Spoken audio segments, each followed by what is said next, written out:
Hola, buenos días. First Well then. things first. You sound like an old man. I feel like an old man. Where's the other one? I've got another one somewhere. There we go.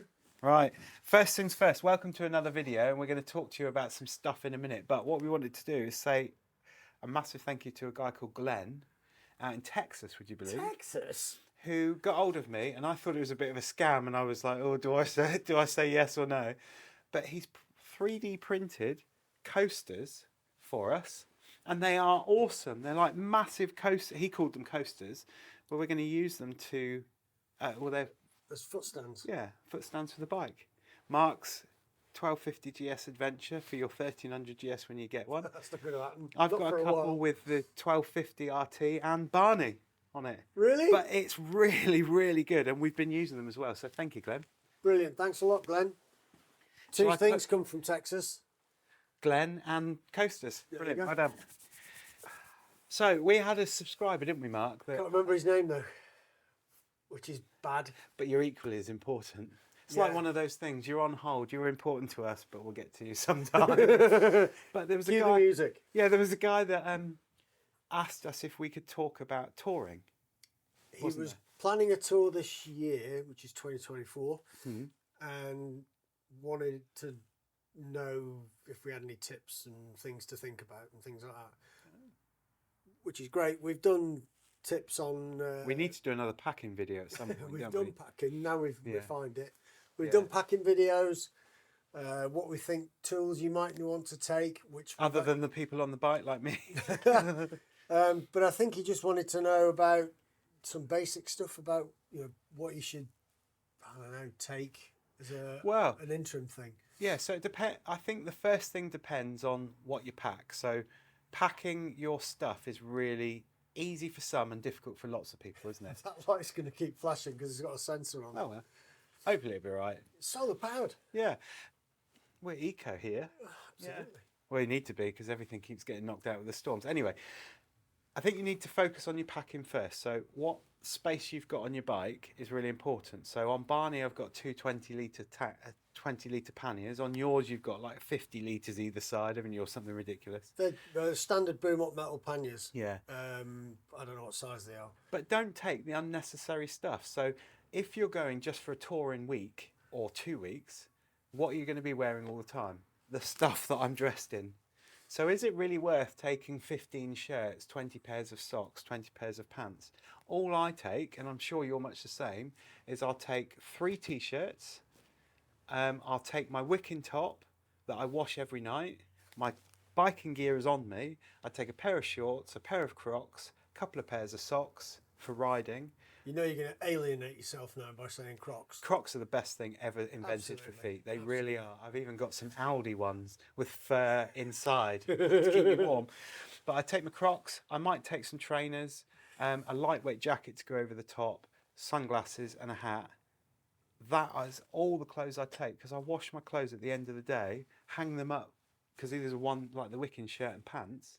They're dry by the morning and you're wearing them the next day. So you're not coming home with loads of smelly stuff. I do exactly the same with my. I wear Hallie Hansen mesh Chaps? underwear. It's underwear basically, but if you're in a hot country, what you don't want to wear is cotton because cotton just gets wet. Yeah. It doesn't allow you to dry out properly, and it's really uncomfortable. So wicking stuff is amazing, and you have to use the layering system. So if it does get a bit cold, then you bring another sort of like A down jacket or something. or not even that, just zip up as long as it's wicking and it's whatever. And we've got RST thermal. Oh, that windbreaks. They are, Unbelievable. for 30 or 40 quid, they're some of the best things to keep you warm. I'm wearing it now in the winter, and I was riding it the other day. It was -4, and all I've got is a Hallie Hansen underneath it, and I was boiling. Yeah. It was really nice. So things like that, and we can give you loads of brand names and places to look, but I go on there's a website called Military First. Oh, they're really good and cheap. And cheap, and you can get a Hallie Hansen zip up crew neck thing, or not crew neck, but a polo shirt thing that comes up here, wicking and all the rest of it. They're 80 quid, or you can buy one from this Military First thing. We don't get sponsored by them, honestly. I just use them because I'm ex-military. And you can buy the same thing. It's called Viper, and I think they're about £15. Yeah. It's exactly the same. And don't forget the things that you're wearing. So I'm wearing a Klim Comfort, a Rucker Comfort That was R. last week. Yeah, a Rucker Comfort R. It will wet out, which means that it will get soaked after prolonged rain. I've been in prolonged rain and it's never wetted out. It's dual laminated rather than triple laminated. It's got a thermal liner inside. If you go for the Navala jacket or something like that, you've got a down jacket that is not only for you wearing when you're riding, but you can use it like a jacket like you've got on for in the evenings. So think about how you can double up on what you might need to wear. So I'm going to Iceland perhaps. I'll wear something that keeps me warm. That down jacket inside for riding, keeping me warm, but I can also wear it in the evening as a casual jacket. If I'm going to Morocco, you might think about the Klim Marrakesh jacket or something that's really cool. And then you only need t-shirts, don't you? You don't need a raincoat and stuff. So if we're talking, like, that's high-end stuff, it is quite expensive. It is. On the opposite side, if you're looking for like rain gear, I used to use and still recommend it, military Gore-Tex jackets and trousers. Yeah. I never bought the green camouflage stuff because why would you camouflage yourself, you know? But the desert stuff, it's Gore-Tex, and I think I bought a set of trousers and a jacket for, I think it was about 80 quid. Yeah. Never, ever, ever got wet in them. Well, and you can also go one extreme further. So your budget might be everything you want to spend on the tour, and we've all got different budgets. Nothing's better than anything else. Your budget might extend to you having a really nice pair of comfortable jeans. And let's face it, riding a bike, you have to be comfortable and warm or cold or whatever you want to be. But you might decide, well, these jeans keep me warm. They're really good. I'll wear my jeans with a cheaper jacket because that's what I really love wearing. We'll buy a rain oversuit. Go to Mountain Warehouse and buy a really cheap, really effectual over jacket and trousers. Because it hasn't got motorcycle on there. They haven't added the premium on. And all you've got to do if it starts raining is stop and put it on. Yes, you might sweat a little bit in your jeans, but you're actually having the time of your life on your bike. So it's not about go out and spend on the best things, because we found that some of the best equipment actually really doesn't do everything you want it to do anyway. Not at all. With regards to what you're packing for your like night times and things like that, just pack I mean, Toby's told you what he takes. Minimalist. You know, just wash it. Yeah. What's wrong with washing stuff at night and it's dry?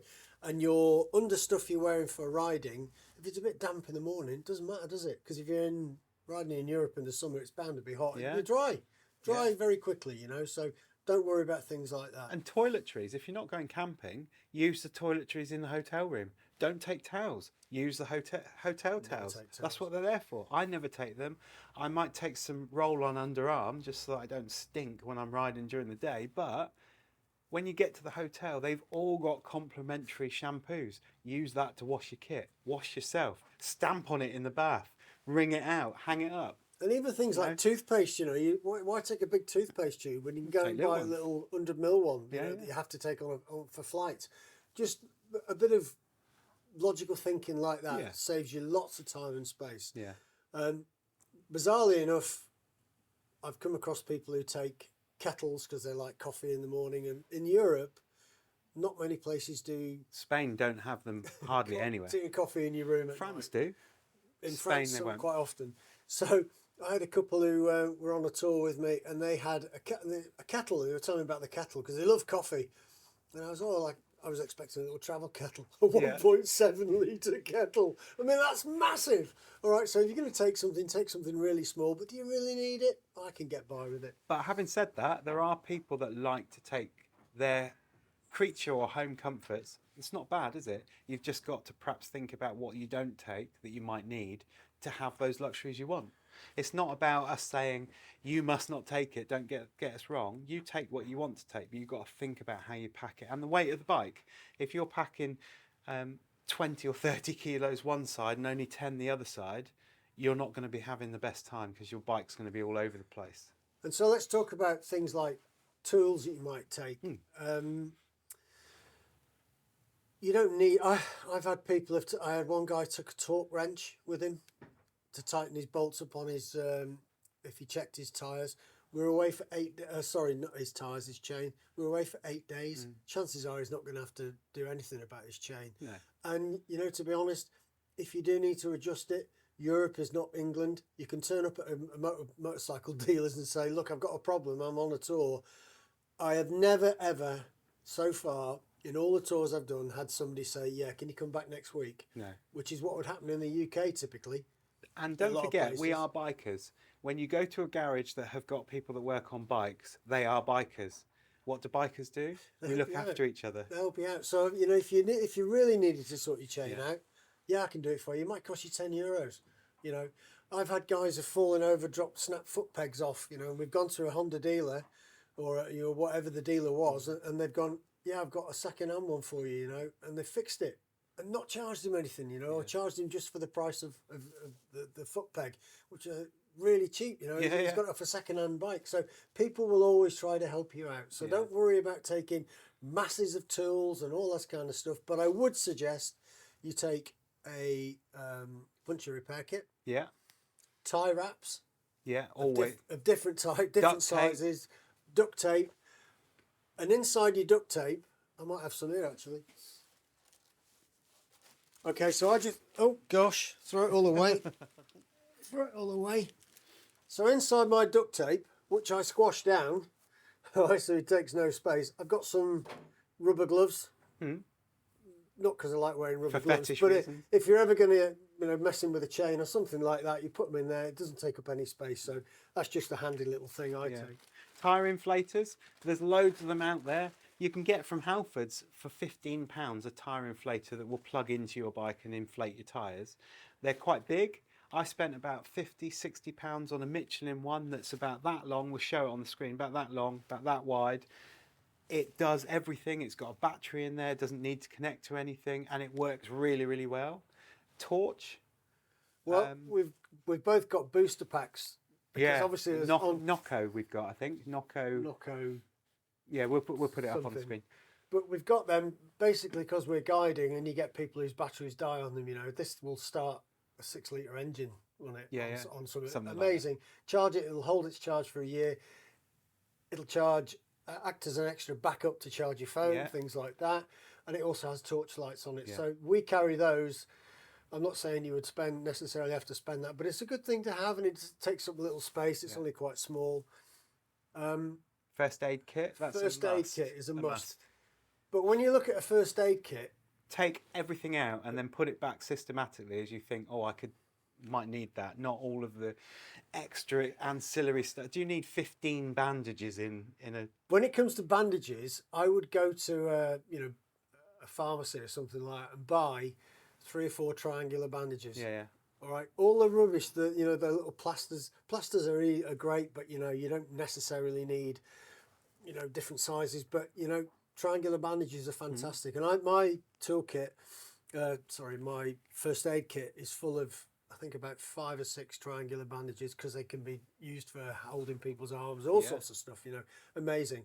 Some of the stuff that's in there you don't necessarily need. And don't overlook your first aid kit if something goes wrong with the bike. One of those triangle bandages, they're so strong when they're wrapped up, you can use it to tie bits back onto the bike. Don't just think that I have to use stuff out of my toolkit to fix my bike. You can even use the tie wraps as tourniquets if something went wrong, couldn't you? Absolutely. Yeah, always think outside the box. Paracetamols, though, and ibuprofen are a must because in Spain, paracetamols are really quite expensive, same as ibuprofen, and they don't do them in the same way that we do here. They're like 500 milligrams. They're so much better. 1,000 milligrams. Oh, the 1,000. Yeah, we've got the 500, but you'll pay extra for them, and every pharmacy doesn't have them because the pharmacies aren't the same as over here, are they? No. So we've spoke about what you should wear, what tools we think you need to take, and something that is really, really important is obviously travel insurance. Yeah. Travel insurance that will cover you for COVID, and if you get COVID and have to be, stay there, or so you're going to miss flights or not flights, ferries, that kind of tunnels, that kind of stuff. most insurance companies now for travel insurance are doing that, but it's something to think about. If you've already got it and you want to go, oh, do I check it?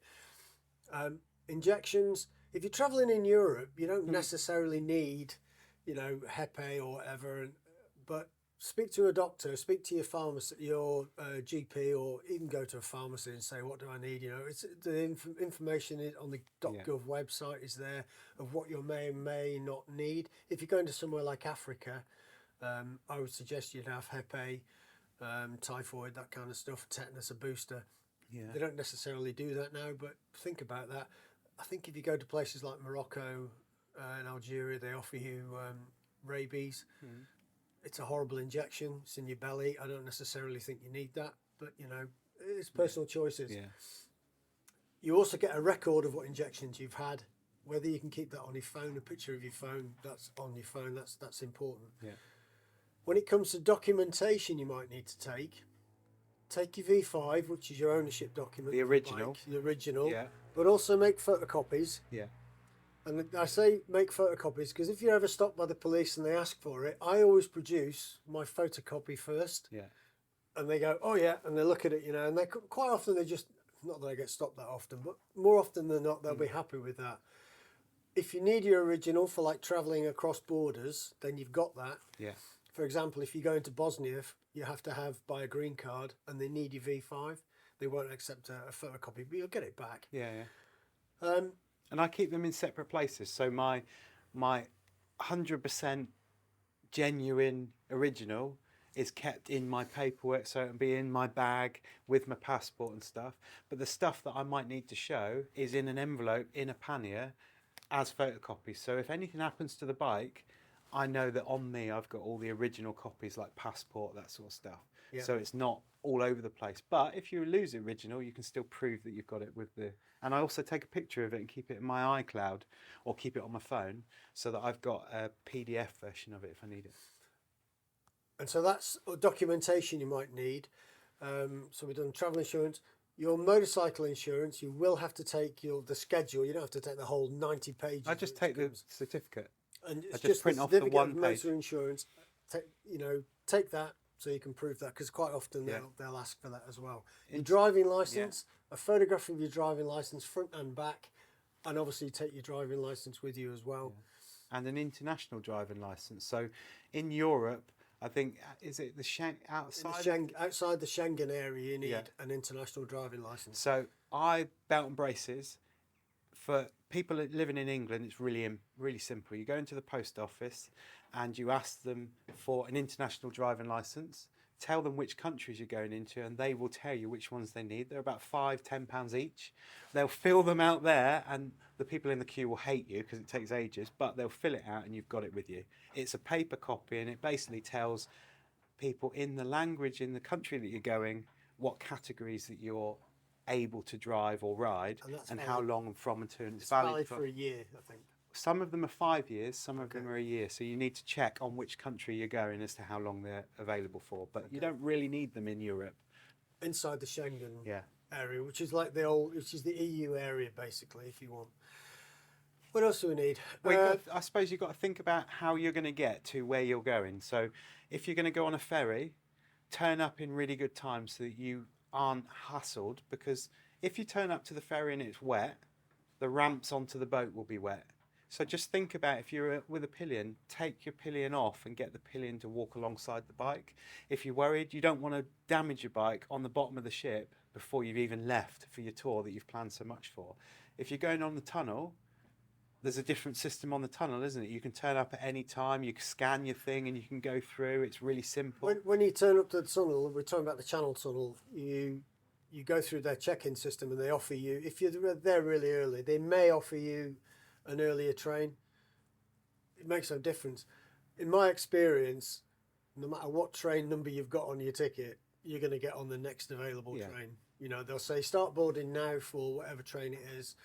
And by the time you got through, you'll be on either one just before or just after. But it's such a short thing. Money. A lot. I mean, if you're travelling in Europe, it's the euro, isn't it? Yeah. So I don't take a lot of cash with me. because a lot of places aren't using it now, which is like, it's a reflection of society, isn't it? So I have a Caxton FX card, which is a pre-loaded card. You can load it with about 5 or 6 different currencies. And basically, if you were to lose that card, you can cancel it straight away. And they send you a new one. And they'll send you a new one, and you still have your money on it. Yeah. You know, it's chip and pin. It's also contactless. Yeah. You know, and you can actually do it on an app now on your phone, so you can put it in your wallet on your phone and pay on your phone. See, I've stopped using Caxton now, and I use Monzo. And I use Monzo for my everyday banking and joint account and business account, all that sort of stuff. And I find that really good because it's all instant on the app, and the same as Caxton. But when I use my Monzo, I haven't got to change currencies. I can always pay in the currency of the country you're in. I was going to say that. And when you pay, Monzo will give you the preferential conversion rate into that currency, and it will come out straight out of your account. And you can cancel the card, you can stop the account, stop the card, you can get a new one ordered for wherever you are, and it's really, really versatile for what you need, and you can stay in touch. But I take probably about 400 or 500 euros, but that's because we're tour guiding. So I might have to pay for the walking tour around a city in cash. I might have to pay for somebody's fuel. You know, pay for So we always take more than, I guess, the average tourer, I suppose, for those reasons. So what you need to think about is think about what countries you're going to travel through. For example, when we do the Arctic tour, we go through Holland, through the Netherlands, Germany, Denmark, Norway, Sweden. Denmark, Norway and Sweden all have their own currency. They're not EU, they're not euros. Okay, so you need to have that money. And what you can do with a prepaid cash card or whatever you want to call it, like, for example, the Caxton, as I leave Norway, I'm not going back into Norway. Any Norwegian kroner that are left on there, I can transfer back into euros, pounds, or I can put it as Swedish kroner. Just kroner, isn't it? And then, you know, as you follow around, you just collapse it all back. And then once you get back to home again, any money that's left in there, you just transfer it back into your bank. And it's just as simple as going on the for example, the Caxton app and say, load my card. Well, it doesn't matter where you are, as long as you've got a Wi-Fi. Put 500 quid on, whatever it might be, and it just puts it into the currency you want it to be. So it's seamless, and there are lots of different versions of it, but it works great. So that's money covered. So passports, again, take photographs of your passports. And you have to have over 6 months left on your passport at the date you're going to go and travel. So really think ahead. And also, you've got to have your correct name on it. Yeah. On the back of your passport, there's next of kin details for people to contact if you have an incident. Also, your driving licence, make sure that's in your correct name. I've had people who've turned up with the wrong passport. They've got married since they've, booked the thing, and it's, you don't need that extra hassle. It doesn't mean that you're not going to get through. It means that it's going to take longer for you to get through potentially, or potentially not get through, I guess. Also, when you go through certain parts of customs, they'll want to swab your bike. Yeah. Or they might want to take you to open the pannier, open the bag inside. Some of them might want you to take it to the X-ray. I went through the X-ray once at Portsmouth, and they said, what are these things? Because they were the canisters for the air vest. Yeah. And they said, you're carrying explosives. I said, no, it's in air for this vest. Oh, no, that's fine. No, also, they ask you if you're carrying knives. Yeah. The answer's no. If you're carrying a little multi-tool thing, just say no. Or, well, it depends how honest you want to be, because some ports are actually getting wise to it and saying, are you carrying a multi-tool? But my argument is, if I don't carry one in my toolkit for that very reason. I've got a Leatherman and it's like 90 quid and they're not having it. It's in a toolbox, either in a toolbox bolted to the bike or in the pannier where the tools are. No ready access, so why would they be taking it? It really infuriates me. That's what they're looking for, is saying, oh yeah, if I've got a knife into your top box, swing, out comes a 12-inch machete, they're going to take it off you. But if you just say, no, I haven't, no, that's fine, they're going to accept it. Obviously, be as truthful as you can. Okay. Some places don't like you having your cameras on. If you've got a camera that's flashing on the side of your helmet as you're approaching customs and places like that, so just switch them off. dash cams. It said, "Is that on?" And you just have to say no, because there's no way of turning a dash cam off. No, if cars it's have wide it in. anyway, don't they? So they don't ask, they're not asking cars to switch them off. So don't worry about that. So when you get to, for example, the tunnel takes about 40 minutes to go through. You stand by the side of your bike. They'll tell you where to park your bike at an angle, put it in gear, put it on its side stand, and that's it. And there's nothing else really you have to worry about. No. When you go on a ferry, some ferries, for example, Brittany ferries will chain your bike down. They'll not chain it. They put a strap over the top and a ratchet And it's got strap. a massive cushion to go on your seat, and it will cinch down, won't it? Yeah. Just stand and watch them when they do it, because Yeah, they don't mind. for example, they're not bothered about it. For example, I had a person on a KTM who had their side stand bent because they put too much pressure on them. Okay. I've seen people take their own straps to add to the straps that they've put on. We're talking big straps here. In rough weather, they're not going to go anywhere. And these guys are professional. It's what they do for a living, isn't it? So don't have to take extra ratchet straps. Let them do it. However, when you come back to get your bike afterwards, they're still on. They're still on. So down. you just have to take them off and have a bit of common sense. Put them to the side. Well, people who just throw them on the floor, and bikes have to try and drive over. Yeah, have a them. bit of decency. We're all there to look after each other. And the big thing that annoys me about Brittany ferries is if you go from Santander to Portsmouth, the ferry's lovely. They all are lovely. But where they put the bikes is much more accessible. There's much more space.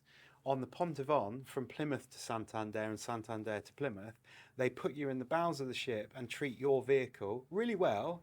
But I feel as a biker that we're treated like second-class citizens. We're not only put on first, right down the bottom, but we're taken off last. They'll push your bike right up to the bulkhead, which means you've got loads of people that aren't really confident about moving their bike with it not being on, having to reverse it to then drive out. And there's literally this much space to get through, and people are taking these off and just leaving them on the floor, which are adding to the extra problems that we're having. So just have a bit of decency about your other bikers and get people work together. There's not enough space, so you take it off, help that person, they'll take it off, you push it over, and then before it's by the side of the boat. And also, when you're trying to get off the ferry, you get these people who switch their engines on. You're not going to get off the ferry till they tell you you're getting off, until other vehicles have started their engines and have moved away. So don't try to rush it any quicker than, I've been last off the ferry and still been queuing up with everyone else to get through customs. All right, so don't rush, take your time, think about what you got to do. You've got to push your bike back or turn it round and just take it easy. I've seen people drop bikes because straight away they've tried to turn the bike round, like, look at me, I'm on my big multi-strada, and suddenly it's sliding down the floor. There's no need to do that. No need to do it. It's not, it's an ego thing. And the thing is with the ferry ports in particular, when you get to your destination, you've then got to go through passport control, where now for English people, they have to stamp you in and out. They change the ports. Every time I go there, it's changed. So if you're with a group of people, plan ahead of where you're going to meet the other side of the passport control, because sometimes there's like 500-600 bikes on a ferry, and you're riding in a queue of 3 or 4. You know what they look like, but you can bet your bottom dollar that somebody else will have the same colour GSA and the same colour jacket and the same colour hat, and before you know it, you've lost each other the other side. So have a clear plan of where you're going to meet the other side. It's not hard. Google Maps is there, and you can plan for that. And also have your passport ready. Yeah, don't put it in your mouth. You get told off because they not in your mouth. It's not very sanitary, is it? So if you've got a flip-up helmet, flip it up. They may or may not ask you to take your helmet off. If you've got a balaclava, basically they've got to be able to match that much of your face to your passport photograph. So just they're doing their job. And be nice to them. You might have sat there in 32-degree heat waiting for these people to get through. They don't care. They're just interested in making sure the process is done. If you get there and you we'll bleep that. Yeah, if you get there and you start swearing and saying this is taking ages, it's going to take longer, isn't it? You're in their country, respect you're in their country. Yes, you've had a bit of a bad time in all this heat, sweating profusely, but you got more good things to come. Just be polite to these people, they're doing a job. So now we're talking about being hot, waiting and queuing. So always think about rehydrating yourself. Yeah, yeah. Okay, it's very important. 40 degrees of heat in Spain, like we had in the Pyrenees coming back in September. Okay, it's really, really quite debilitating. Yeah, it is. So always think about drinking plenty of fluids. Now, by that, I would suggest water, sparkling water, normal water. Coca-Cola will make you pee. It'll dry you out, Dehydrate you. you know. So don't think about fizzy drinks. Think about water. And also, once you've left the either the tunnel or the ferry port, okay, you're riding in another country. You may or may not have been there before. You certainly haven't been there for at least a year. All right. So what I do, and I suggest to all the people who come on my tours, is we don't go mad as soon as we get off the ferry. We build up slowly. When I have like ducklings behind me, I start off riding with them following me, and I get up to the speed limit really, really slowly, so they can all get used to riding in a different country, on a different side of the road, understanding how people drive out there, because quite often it's not the way, it's better than it is in the UK in many respects. Yeah. But, you know, they get to know how people drive. And then we're going to put a link to a website on, it's a guy who's put this website together, and it tells you whether you can filter in different countries, not different, you know, what you can do in this country, speed limits and all that kind of stuff. And it's quite important to just take a little time to work out, no matter how many times you've been there, what's changed, what's different. The signposts are a little bit different. Yeah, and some people put arrows, actually have printed arrows or laminated arrows and stuff pointing on the side that you should be riding on. I find riding on the right side of the road rather than the left side of the road a lot easier. I find it really natural, but lots of people will get on their bike thinking of other things, and you've really got to concentrate within the first couple of hours because you're in a different country, on a different side of the road, different speed limits, whether you set your sat navs and stuff to miles or kilometers, depending on what it is. But when you're turning left, certainly in Spain, you've got to go off right to come back to stop, to then cross the road. Can't cross the central reservation.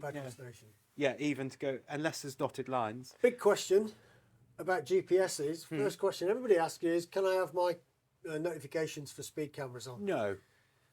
In Germany, when they pull you over, the first thing you do is go and look at your sat nav. And Spain, and they'll take you to a cash point and get you to pay the fine there and then, and if you can't, they'll take the bike away. Okay.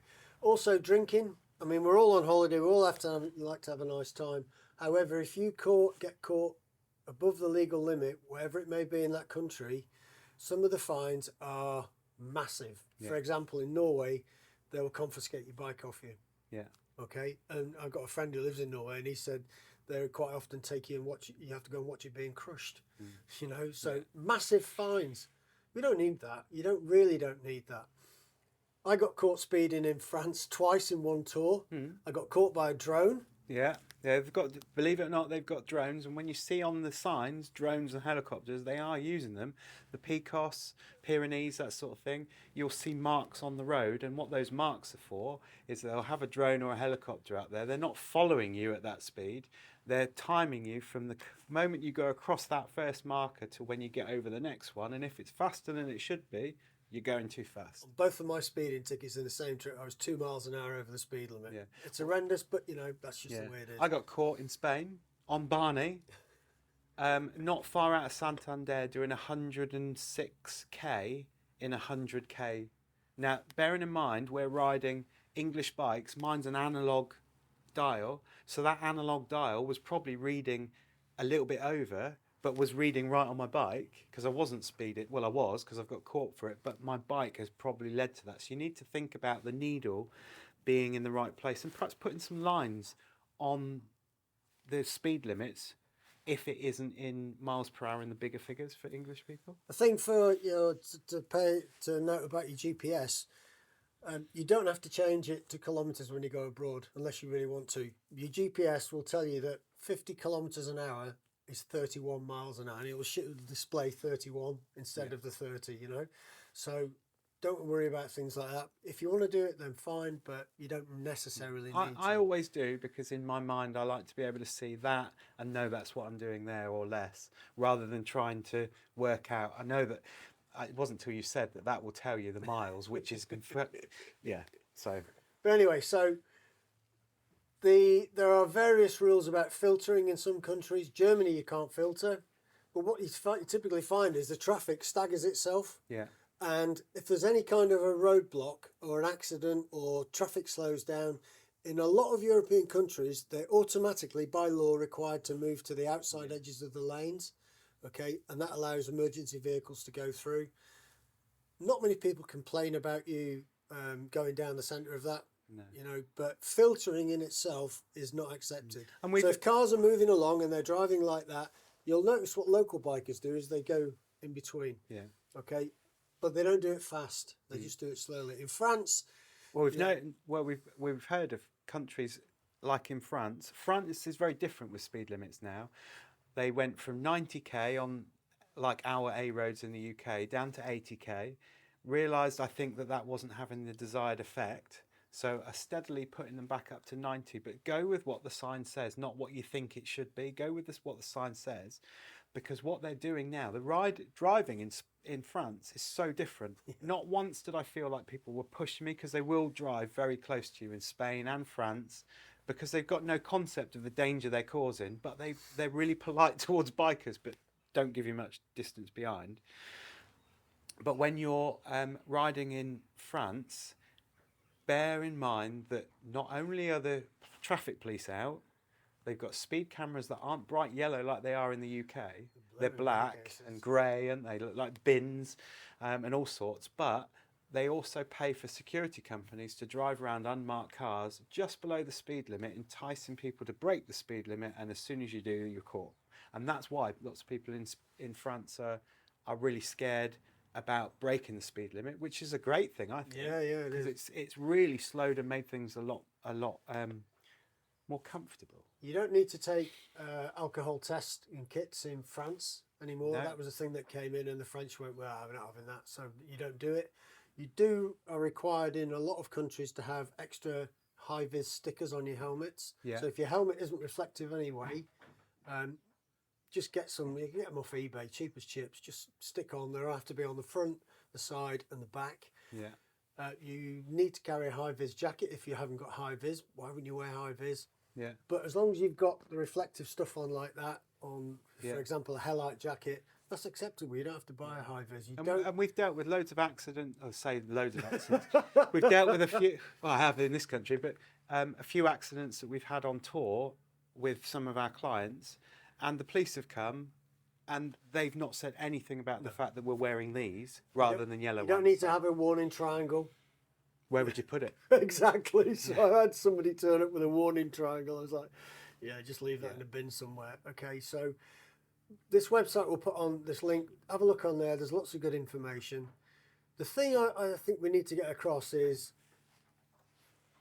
just think about what it is you're trying to achieve. You're on a holiday. You know, if you want to drive like a loon, you're going to be treated like a loon. Yeah. If that's fair. You know, if you're on the Autobahn, there's only certain places where you can exceed what their speed limits are, and they will punish you. Yeah. You know.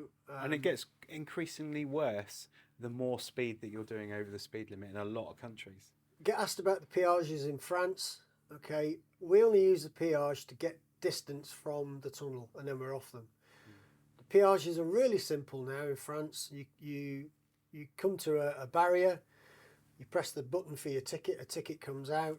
When you get to peage with the bit where you're coming off, you can pay by your card, so you get your card out. Yeah, put your ticket in, it tells you how much. For Americans who are travelling in Europe, Americans don't necessarily have pins with their credit cards, so you need to get a card that has a pin before you leave the US.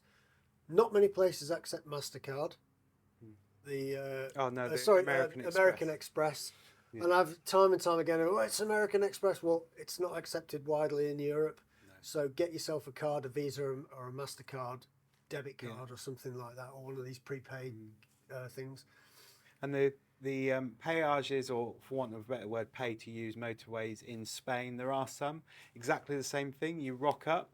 On some of them, you're on them before you know it. There aren't many of them, but we had to do a detour and we were on one. We had to use it.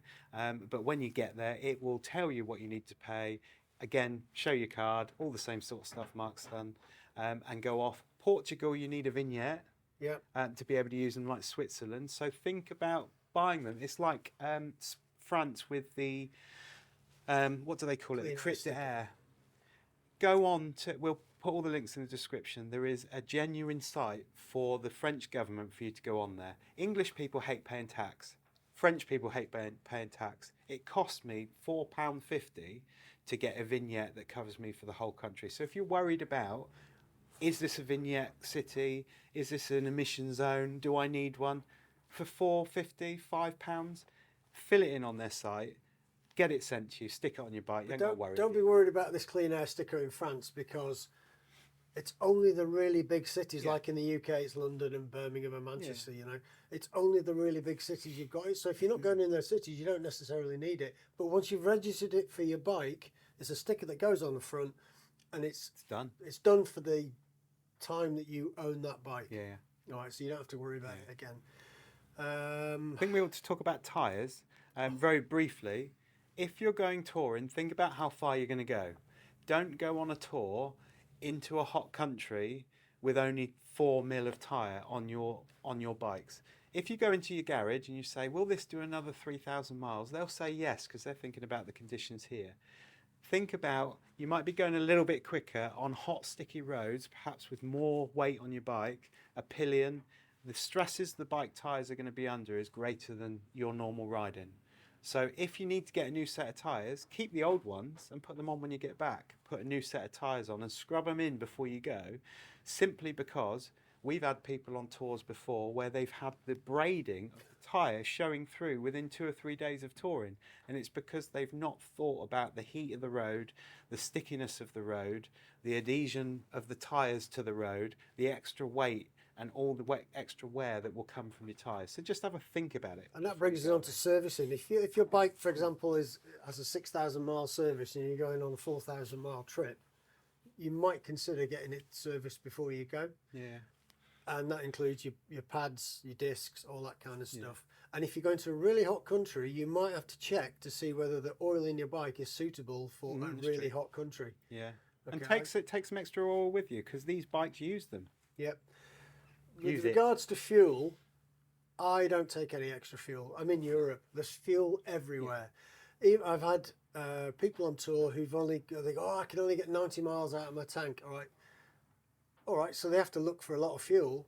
But the rules I try and get my clients on a tour to understand is, if you think you need fuel, and find a petrol station quickly.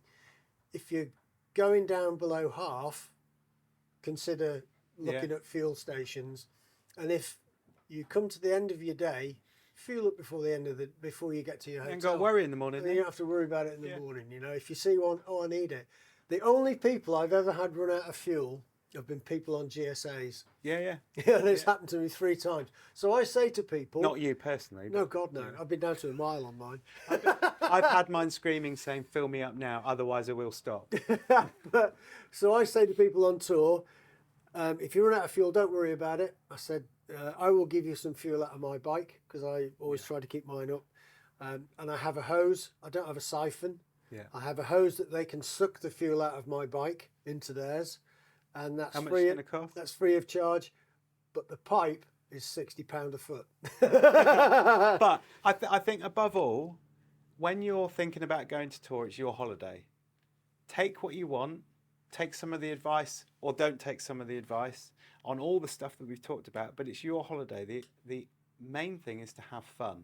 If you have an accident, call your services that you use. If you use BMW and you've got their warranty and their recovery, they are top notch.